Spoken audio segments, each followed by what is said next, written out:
حضور نبی کریم صلی اللہ علیہ وآلہ وسلم نے فرمایا، یہ سورت مجھے دنیا کی ہر چیز سے زیادہ پیاری ہے۔ عصر کے وقت پڑھ کر جو بھی مانگے گا اللہ خوشی سے دے دے گا۔ محترم ناظرین، نبی کریم صلی اللہ علیہ وآلہ وسلم کی سیرت طیبہ نہ صرف ایک کامل زندگی کا نمونہ ہے بلکہ قرآن مجید سے آپ کی محبت بھی ہر امتی کے لیے مشعل راہ ہے۔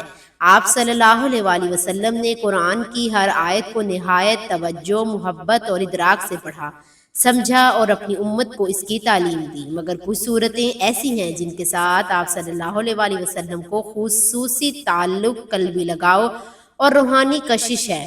یہ صورتیں نہ صرف آپ صلی اللہ علیہ وسلم کے دل کو تسکین دیتی تھیں بلکہ آپ ان کی تلاوت کو بار بار فرماتا کرتے تھے اور صحابہ کرام رضی اللہ تعالی عنہ کو بھی ان کی فضیلت سے آگاہ فرماتے۔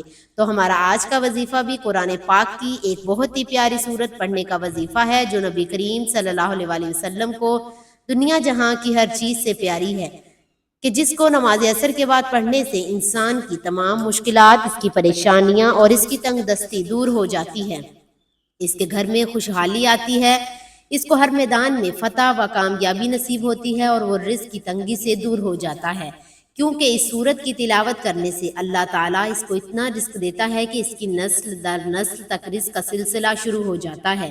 یہ قرآن پاک کی بہت ہی پیاری سورت ہے جس کو پڑھنے والا کبھی مایوس نہیں ہوا۔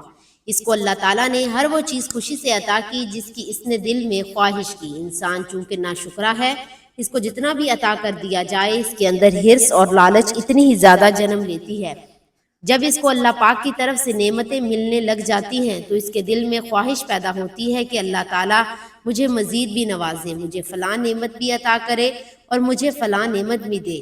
تو یہ قرآن پاک کی ایک ایسی صورت کا مجرب عمل ہے جس کو پڑھنے والے کے دل میں اس کی خواہشات کو اللہ تعالیٰ اپنے کن سے تکمیل فرما دیتے ہیں۔ یہ سورت حضرت محمد صلی اللہ علیہ وآلہ وسلم پر کب اور کیسے نازل ہوئی، اس حوالے سے بھی واقعہ بیان کیا گیا ہے، جس کے لیے گزارش ہے کہ ویڈیو کو آخر تک لازمی دیکھیے گا تاکہ آپ کو اس سورت کی اہمیت اور اس کے نزول کا علم ہو سکے۔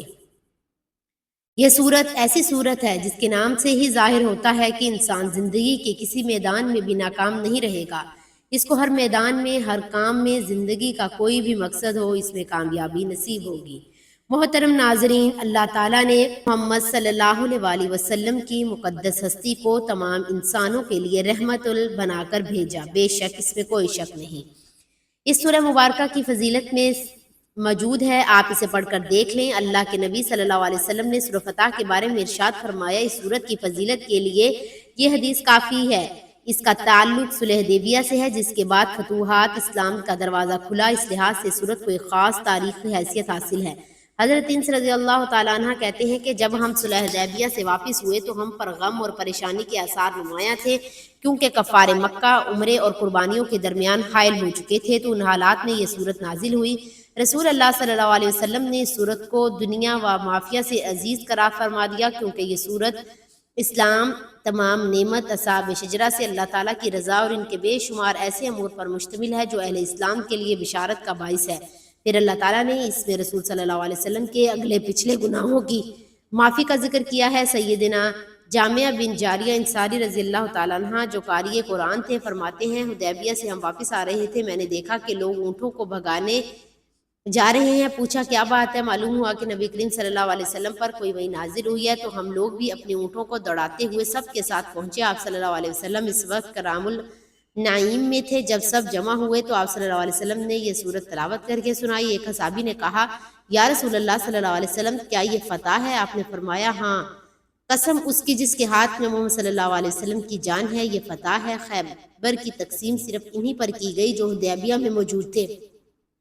18 حصے بنائے گئے، کل لشکر 1500 کا تھا، جس میں 300 گھوڑے سوار تھے۔ پس سوار ہو کر دوسرا حصہ ملا اور پیدل کو اکیرا۔ سیدنا عبد بن مسعود فرماتے ہیں، حدیبیہ سے آتے ہوئے ایک جگہ رات گزارنے کے لیے ہم اتر کر سو گئے، تو ایسے سوئے کہ سورج نکلنے کے بعد جاگے، دیکھا رسول صلی اللہ علیہ وسلم بھی سوئے ہوئے ہیں۔ ہم نے کہا آپ کو جگانا چاہیے کہ آپ خود جاگیں گے، اور فرمایا کچھ کرتے تھے کرو، اس طرح کرے جو سو جائے یا بھول جائے۔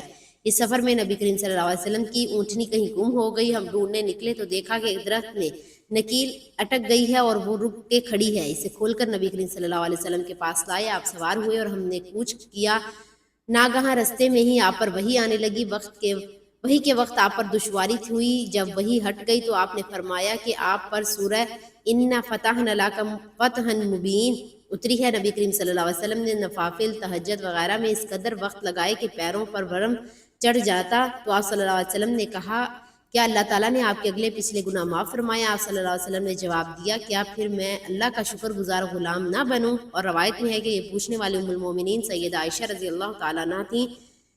مبین سے مراد کھلی تصریح صاف ظاہر ہے اور فتح سے مراد صلح حدیبیہ ہے جس کی وجہ سے بڑی خیر و برکت حاصل ہوئی. لوگوں میں امن و امان، مومن کافر میں بول چال شروع ہو گئی. علم اور ایمان کے پھیلانے کا موقع ملا. آپ کے اگلے پچھلے گناہوں کی معافی پر یہ خواب کا خلاصہ ہے جس میں کوئی شریک نہیں.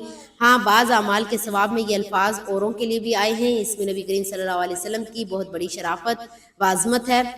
آپ اپنے کاموں میں بھلائی اور استقامت اور فرمانبرداری الہی پر مستقیم تھے. اس کے اولین و آخرین میں سے کوئی بھی ایسا نہ تھا. آپ صلی اللہ علیہ وسلم انسانوں میں سب سے زیادہ اکمال انسان اور دنیا اور آخرت میں کل اولاد آدم کے سردار اور رہبر تھے. اور چونکہ نبی کریم صلی اللہ علیہ وسلم سب سے زیادہ اللہ کے فرما بردار اور سب سے زیادہ اللہ کے حکام کا لحاظ کرنے والے تھے، اس لیے جب آپ کی اونٹنی آپ کو لے کر بیٹھ گئی تو آپ نے فرمایا اسے ہاتھوں کے رکنے والے نے روک لیا. اس کی قسم جس کے ہاتھ میں میری جان ہے، آج یہ کفار مجھ سے جو مانگیں گے دوں گا بشرطیہ اللہ کی حرمت کی حد تک نہ ہو. ناظرین، وقت کی نزاکت کو مد نظر رکھتے ہوئے چلتے ہیں وظیفے کی جانب اور آپ کو بتاتے ہیں کہ آپ نے سورہ فتح کو کس طرح پڑھنا ہے، جو حضور پاک صلی اللہ علیہ وسلم کی پسندیدہ صورت ہے، جو آپ صلی اللہ علیہ وسلم کو دنیا کی ہر چیز سے زیادہ پیاری ہے، جس کو پڑھنے سے اللہ تعالیٰ اس انسان کی ہر چیز عطا کرتا ہے جس کی وہ خواہش کرتے ہیں. تو ناظرین، وظیفے کے لیے آپ نے سب سے پہلے باوضو ہو کر نماز عصر ادا کرنی ہے. جب عصر کی نماز ادا کر لیں تو اس کے بعد جائے نماز پر بیٹھے ہوئے قرآن پاک کھول لیں یا جہاں بھی آپ کا دل کرے قرآن پاک کھول کر اس کی زیارت کریں اور پارہ نمبر 26 کی یہ سورت جو سورہ فتح کے نام سے مشہور ہے اس کی تلاوت شروع کر دیں. لیکن اس کی تلاوت سے پہلے آپ نے حضور اقدس صلی اللہ علیہ وسلم کی ذات مبارکہ پر درود پاک کا نذرانہ پیش کرنا ہے. ایک بار ثواب کی نیت سے میرے ساتھ بھی پڑھ لیں.